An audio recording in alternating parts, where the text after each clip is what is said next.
রাত আপনারা দর্শন করছেন, এই সেই বকুল গাছ, এই সেই বকুল বৃক্ষ, আপনারা দর্শন করুন।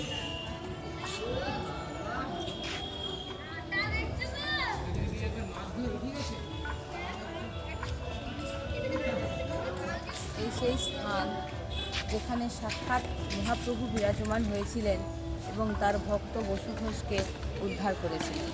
এই সেই স্থান যিনি সশরীরে সমাধিস্থ হয়েছিলেন, এই সেই বসু ঘোষ, ওনাকে বারংবার সবাই প্রণাম জানান।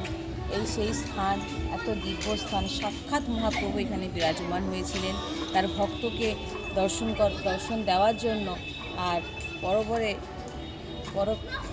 এর পরে সমস্ত ভক্তদের উপরে কৃপা করবার জন্য সাক্ষাৎ বিগ্রহ রূপে বিরাজমান এখানে।